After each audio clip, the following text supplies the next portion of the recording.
Assalamualaikum warahmatullahi wabarakatuh. Halo semuanya, perkenalkan nama saya Yuni Halbatur Rahman dengan nomor NPM 2122001 dari Program Pendidikan Sejarah. Di video kali ini kita akan membahas tentang pengertian dari ICT atau Information and Communication Technology. Jadi ICT ini dalam bahasa Indonesia disebut dengan Teknologi Informasi dan Komunikasi atau TIK. Teknologi Informasi dan Komunikasi atau ICT ini mencakup dua aspek, yaitu aspek teknologi informasi dan aspek teknologi komunikasi. Untuk aspek informasi sendiri mencakup beberapa hal, yaitu manipulasi, proses, penggunaan alat, dan pengelolaan informasi yang ada. Sedangkan untuk komunikasi berkaitan dengan penggunaan dalam memproses dan mentransfer data dari perangkat satu kepada perangkat yang lainnya. Yang pertama yaitu mengenai pengertian dari teknologi. Teknologi sendiri berasal dari bahasa Latin yaitu texe yang berarti menyusun atau membangun. Dalam artian, teknologi ini merupakan alat yang digunakan untuk mencapai sebuah tujuan dan meringankan pekerjaan manusia. Tetapi juga dalam arti yang sesungguhnya, teknologi ini merupakan ilmu pengetahuan untuk memecahkan masalah praktis. Jadi intinya teknologi itu adalah sebuah cara atau alat bantu yang digunakan oleh manusia untuk membantu meringankan pekerjaannya.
Selanjutnya yaitu ada macam-macam media teknologi informasi dan komunikasi.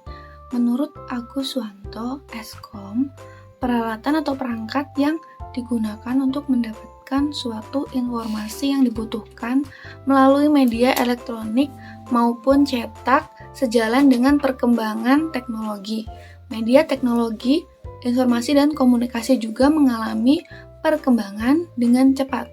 Berikut adalah media teknologi, informasi dan komunikasi yang termasuk sebagai perangkat teknologi informasi diantaranya. Yang pertama ada surat kabar. Surat kabar atau lebih dikenal dengan koran adalah suatu media informasi yang berisi berita-berita terkini dengan berbagai topik. Topiknya bisa tentang politik, olahraga, pendidikan, kejadian yang terbaru.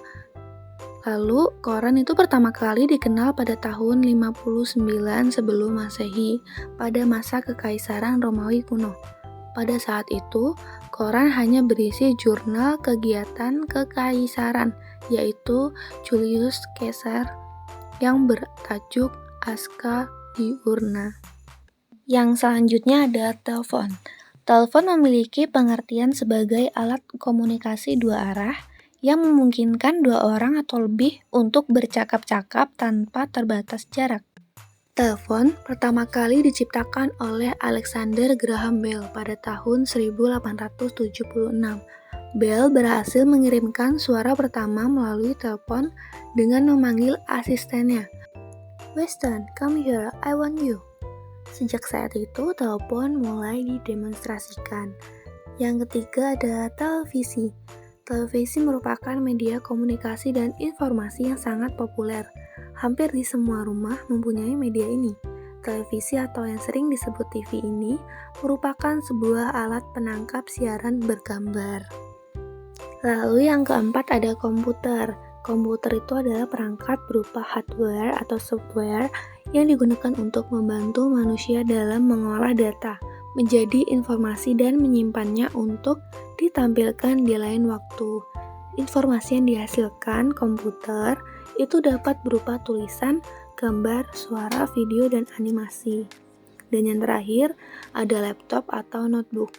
Jadi laptop atau notebook ini adalah perangkat canggih yang fungsinya sama dengan komputer, tetapi bentuknya praktis, bisa dilipat dan dibawa kemana-mana. Karena bobotnya yang sangat ringan atau ramping dan daya listriknya yang menggunakan baterai charger, jadi laptop atau notebook ini tuh bisa digunakan tanpa harus mencolokannya ke stop kontak atau langsung ke listrik.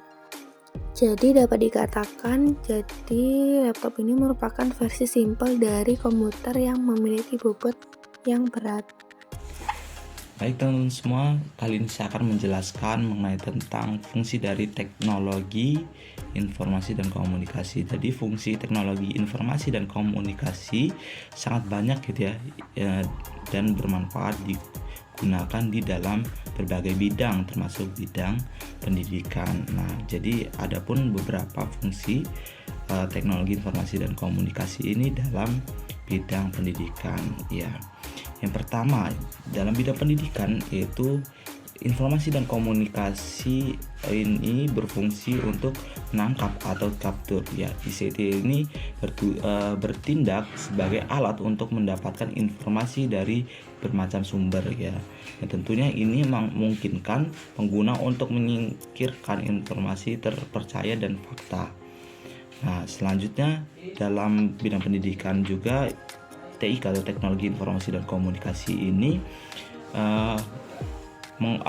memiliki fungsi atau mengolah gitu ya, atau dalam istilah bahasa Inggrisnya processing gitu ya. ICT ini berfungsi untuk mengolah atau memproses ya data yang diterima untuk menjadi informasi seperti konversi, analisis atau perhitungan dan sistem sintesis. Selanjutnya itu ada namanya menghasilkan atau generating. Nah, ICT ini berfungsi untuk menghasilkan atau mengorganisasikan informasi ke dalam bentuk yang berguna gitu ya, misalnya dalam bentuk laporan, tabel ataupun grafik. Ya, tentunya dalam bidang pendidikan hal tersebut sangat digunakan gitu ya, dan menjadikan salah satu alat yang sangat penting gitu ya, teknologi informasi dan komunikasi ini dalam bidang pendidikan seperti itu. Nah, selanjutnya yaitu ada namanya menyimpan atau storage. ICT ini juga dapat bertindak untuk merekam ataupun menyimpan data dalam suatu media yang dapat digunakan untuk keperluan lainnya gitu ya. Misalnya disimpan dalam hard disk, disket, ataupun hard disk gitu ya, atau CD dan lain sebagainya. Dan selanjutnya itu ada namanya mencari kembali atau retrieval gitu ya. ICT ini berfungsi untuk menelusuri ataupun mendapatkan kembali informasi ataupun menyalin data dan informasi yang sudah tersimpan gitu ya. Nah, selanjutnya ada pun transmisi atau transmission ya. ICT ini juga dapat berfungsi untuk mengirim data dan informasi dari suatu lokasi ke lokasi yang lainnya melalui jaringan komputer yang tentunya jaraknya tidak dekat gitu ya. Atau seperti kita ketahui, memang teknologi informasi dan komunikasi ini sangat berfungsi untuk perkembangan tentunya dalam administrasi dan lain sebagainya gitu ya, dan tentunya mempermudah kita dalam melakukan pendidikan seperti itu. Selanjutnya yaitu, nah selain itu juga teknologi informasi dan komunikasi ini, ICT ini juga memiliki peran penting itu dalam pembelajaran gitu ya. Adapun beberapa fungsi teknologi informasi dalam pembelajaran.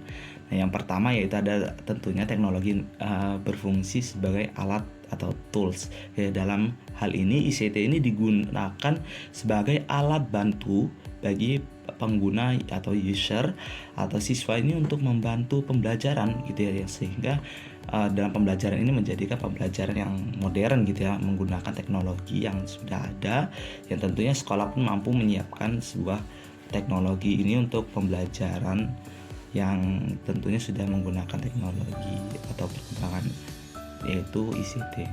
Nah, teknologi ini berfungsi sebagai bahan dan alat bantu untuk pembelajaran atau literasi gitu ya. Dalam hal ini teknologi ini dimaknai sebagai bahan pembelajaran sekaligus sebagai alat bantu untuk menguasai sebuah komputer dan berbantuan komputer dan lain sebagainya gitu ya.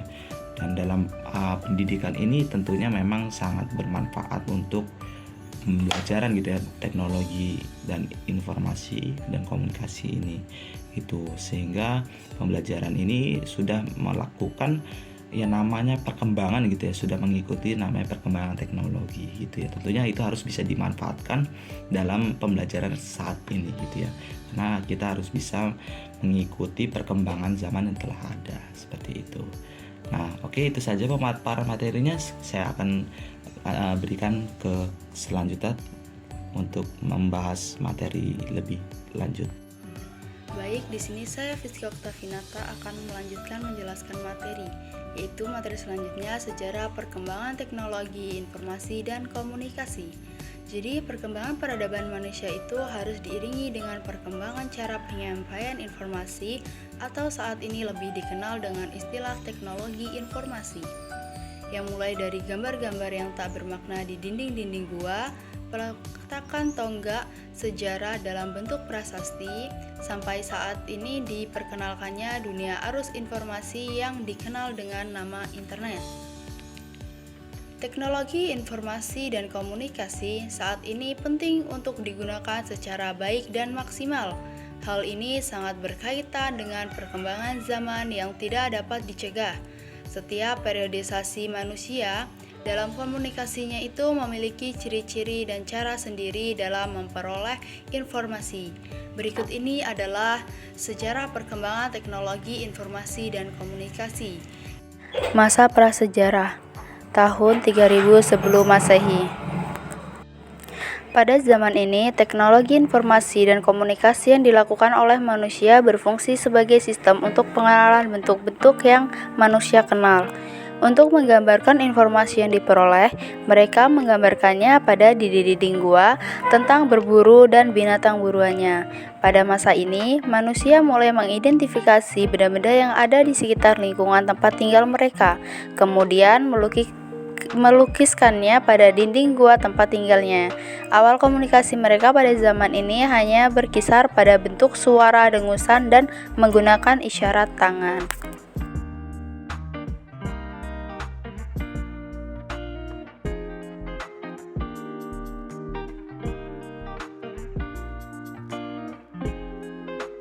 Yaitu pada masa modern 1400 Masehi sampai dengan sekarang. Nah, pada tahun 1455 untuk pertama kalinya itu Johann Gutenberg mengembangkan mesin cetak dengan menggunakan plat huruf yang terbuat dari besi dan dapat diganti-ganti dalam bingkai yang terbuat dari kayu. Selanjutnya pada tahun 1830 Augusta Lady Bjorn menulis program komputer yang pertama di dunia. Ia bekerja sama dengan Charles Babbage menggunakan mesin analitikal yang didesain sehingga mampu memasukkan data, mengolah data, dan menghasilkan bentuk keluaran dalam sebuah kartu. Pada 1877, Alexander Graham Bell menciptakan dan mengembangkan telepon yang dipergunakan pertama kali secara umum. Pada tahun 1879, sistem pemanggilan telepon mulai menggunakan nomor yang menggantikan sistem pemanggilan nama. Hal ini untuk mencegah operator yang tidak mengenal semua pelanggan. Pada tahun 1991 dan sampai sekarang, sistem bisnis dalam bidang IT pertama kali terjadi ketika CERN memungut bayaran dari para anggotanya untuk menanggulangi biaya operasionalnya. Pada tahun 1992, mulai terbentuk komunitas internet dan diperkenalkannya istilah World Wide Web atau WWW oleh CERN. Pada 1993, NSF membentuk Internik untuk menyediakan jasa pelayanan internet menyangkut direktori dan penyimpanan data serta database, jasa registrasi, dan jasa informasi. Baiklah, itu tadi materi yang dapat kelompok kami sampaikan. Terima kasih.